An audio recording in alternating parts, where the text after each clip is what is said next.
welcome to this Good Friday Dividend Cafe. Markets are closed on Good Friday, both stock and bond and banking markets all set for the Easter weekend. I wanted to keep this Dividend Cafe a little shorter than it's been lately.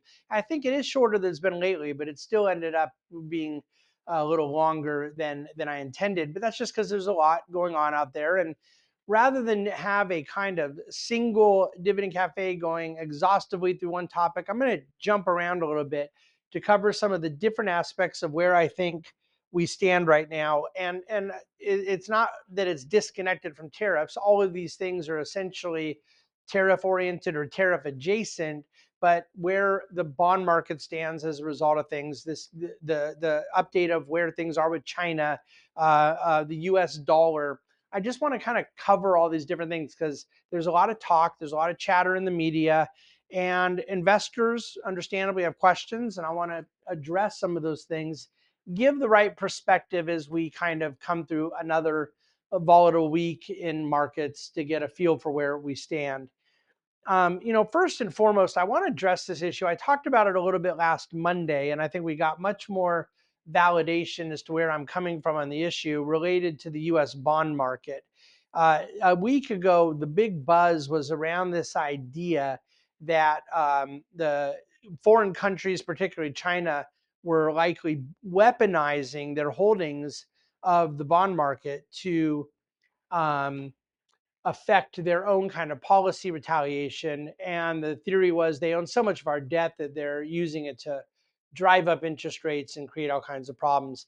I put a chart in Dividend Cafe just showing you how for several years the window of where the 10-year bond yield has been is really quite tight.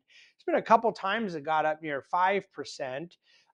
There's been a couple times it got right below 4%, but it's really spent the lion's share of the last 3 years almost between 4 and 4.5%, a reasonably tight range that has a pretty good connectivity to nominal GDP expectations, where inflation was and then real growth. And that's about the math, where you'd expect the 10-year yield to be.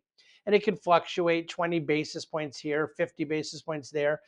But what happened is the last week, the 10-year jumped all the way to 4.5, right in the range it was a few weeks ago, let alone over for most of the time over the last several years. But because it had been down a little that in the immediate aftermath of the trade war, the idea that it moved higher started all this chatter. One of the things that I did is not only look at the historical bandwidth and provide all that chart for you, but my friends at Strategas Research went through and evaluated the Treasury, the long bond, and its price movements all year over the last several months. The fact of the matter is that it is up, meaning yields down, prices up 3.9% in overnight market activity, and it's down, meaning yields up, prices down during US market hours. So 3.9% up overnight, 2.7% down in market hours. I'm sorry, but that's not foreign actors driving bond prices lower and bond yields higher. And then again, in fact, we had a couple of days of bond yields up last week, but since then it's moderated and in fact come lower. And as we sit here now, it's closed at 4.3%. And that's with the bond market closing a little early today on Monday, Thursday, and closed all day tomorrow. So you have some traders that put certain positions on that might be unconventional going into a long weekend. I would get this idea out of your minds. Uh, China owns about $1 trillion of 36 trillion of U.S. Sovereign debt. We have a lot of issues um, that affect our bond yields: economic growth, inflation. Uh, there's nobody on earth that hurts more than China by trying to weaken our bond market. It has the exact opposite effect of what they need for their own currency. And so the irony of Steve Moran, Secretary Bessent, and other policymakers saying we need to do something about China weakening their currency strengthening dollar, which is they're accusing them of currency manipulation. And I'm not even saying they're not doing it. What I'm saying is by them trying to weaken our bond market, it strengthens their currency, weakens US dollar. So they'd be operating in that scenario in the exact opposite of what they're being accused of. So this just, for whatever reason, this incoherence bothers me. But what is most important to me, besides my own little pet peeves about coherent narratives of economic matters, is I want investors and especially clients of ours to understand what's going on. I want to talk for a moment about the human nature of tariffs, and particularly the announcement over the last weekend from the Trump administration that they were going to put a waiver on the computer industry, the smartphone industry, semiconductors, as it pertains to these Chinese imports. Um, and that maybe something would change later, but right now they're kind of carved out. And a lot of people have said, well, this is outrageous. You know, it's benefiting the big. Tim Cook, was the CEO of Apple, had been at the White House. There was concern that there were these biases and whatnot. And look, I don't have a lot of good things to say about it, but I do want to make very clear, um, it's total human nature that people in a policy like this would want to receive waivers, carve outs, exemptions. The difference is, most policy, you can't do that because it's been congressionally passed. This is, we've kind of given a carte blanche discretionary policy to the executive branch. So the executive branch, without specificity, without binding force, without clarity, there's wiggle room. So naturally, people operating their own self-interest want that wiggle room. And it just so happens that there's a lot more resources with multi-trillion-dollar mega cap tech companies. But I mean, every small business I've talked to that's getting pummeled by these tariffs or the threats of tariffs or uncertainty around tariffs, they would like exemptions and carve outs too. They just lack the resources to know how to do it or to be able to do it. They lack that reach. And that's just a byproduct of why some of us favor tax policies that are much broad based and less discretionary. But what you can't change is human nature, and this is a policy approach that lends itself to extracting this type of response. A quick comment on valuation, which you might recall before the trade war began, was probably the biggest theme I had in markets in the first couple of months of 2025, and something I talked about plenty in 2024. And now all the talk is tariff all the time. This week we got a little Fed talk, so that's always fun to bring that animal back around a little. But you never want to be totally monolithic. Like, why have one hobby horse when you can have two? But the valuation story is hardly gone either. Um, Look, the largest cap companies at the largest valuation, they have come down in the market sell-off from 31 times forward earnings blended to 26 times. The overall S&P 500 went from 22 times forward earnings to 19 and a half times. So nothing exactly got cheap, but everything got a tiny bit cheaper. The biggest drops were in the most expensive things, which is an argument I've made forever, and same as it ever was, that the most vulnerable are the things that are most overpriced. That's not rocket science. But the only thing I want to say is when people say, well, has it gotten cheaper? We're now 26 times forward on a P to E basis, a price to earnings ratio. The problem is your E, that is all still using the same forward expectation for earnings. And maybe those things will hold. But there is a lot of vulnerability around where those earnings will go going forward. And I'm not sure that right now we have a PE because I'm not sure we have a lot of clarity on the E. So I want to continue making that point on valuation. We could spend the bulk of our time today talking about China. I'll make a few comments. There hasn't been a phone call yet between President Xi, President Trump. I believe a call will end up taking place. There's G7 and G20 things out there, and there's, already the exceptions, aforementioned exceptions that have been done on a lot of the export products that matter most to Americans. But there's a lot of companies that are getting hammered. China has a certain ability to reroute some of their exports through Vietnam and other countries and try to work around the tariffs that way. And it's not clear to me that the US has anywhere near an enforcement mechanism or the resources to deal with that. So that may be part of how China tries to get around it. But there's just a general lack of clarity as to where this is going to go. And I'm very, very skeptical of anyone that's telling me where it's going to go. And I want you to be skeptical of anyone telling you where it's going to go. I'm quite confident that nobody knows. I continue to believe the most likely outcome, without me putting a timeline on it, is there'll end up being some sort of a deal, and that deal will be a little while out, and that deal will be probably in substance much less than people think it'll be. Um, but when I hear people say, "Well, look, this stuff with China, at least now we've isolated it," I think that the 70 other countries or 90 other countries, whatever it is, it's going to be a part of that other trade deals going on. I think we have to remember that um, it's very possible that the U.S. weakened its own hand by the problems with the other countries that are now allegedly in discussions, and certain things are going to get announced and other deals will get worked out. But had that been done first and then the escalation with China, it would have probably created a little bit more leverage. But the issue right now is that there doesn't seem to be a straight answer, both in my own inbox from folks, but just in terms of within the administration from folks, but just workers. Is our goal to defend our is our goal human rights?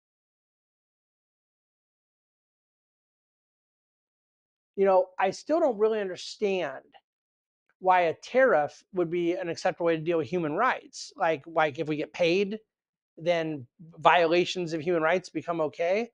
Or if we have critical infrastructure needs that we're reliant on China and our supply chain for, and then but if we get paid a tariff on the import, then it's okay.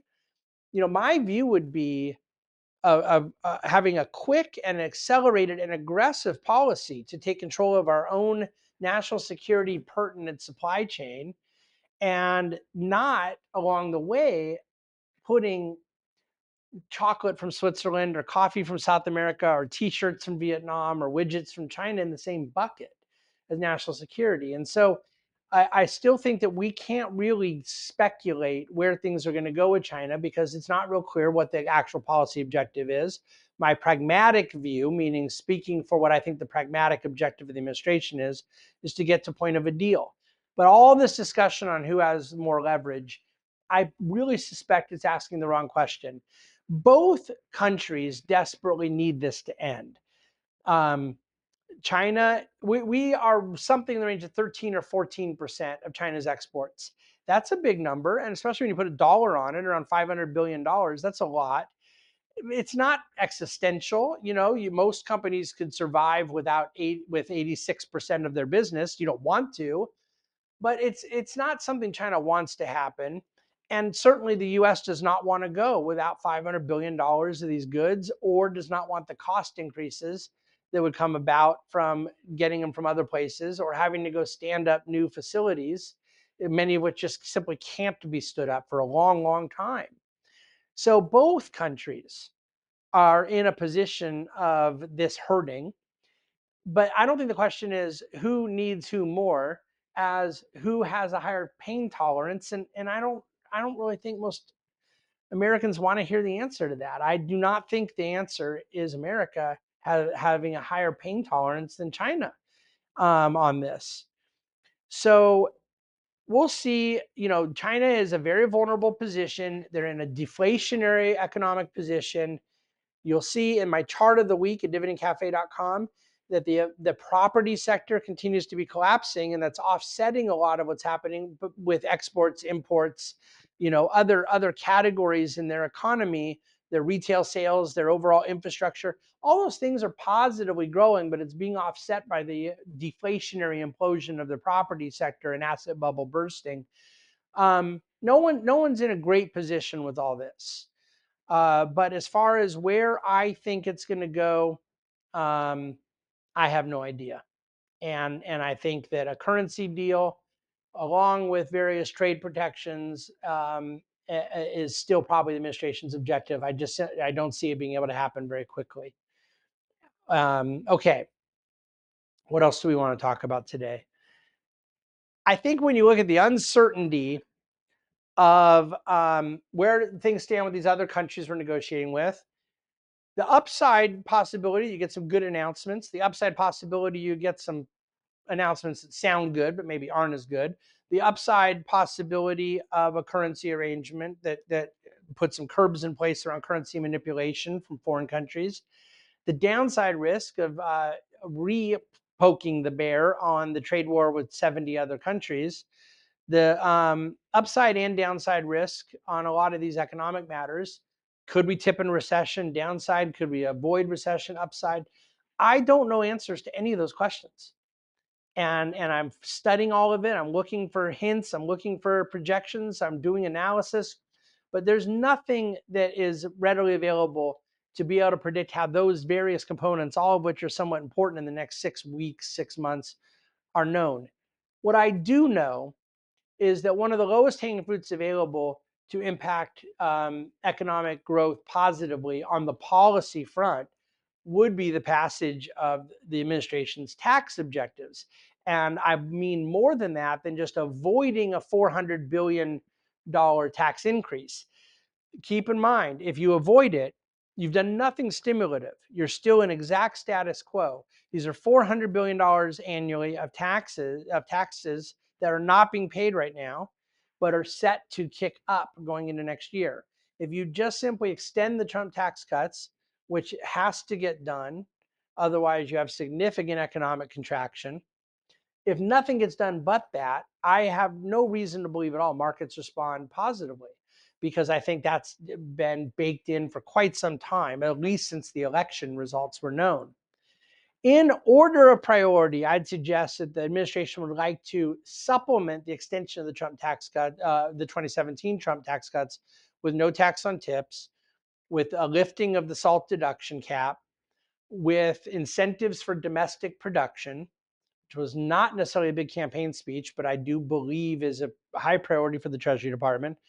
Fourth, no tax on overtime. Fifth, no tax on Social Security. What I would say is that the fifth is just simply almost impossible to see happening from a mathematical standpoint and political, economic, legislative priority. No tax on overtime is going to be difficult. Maybe something fits in there.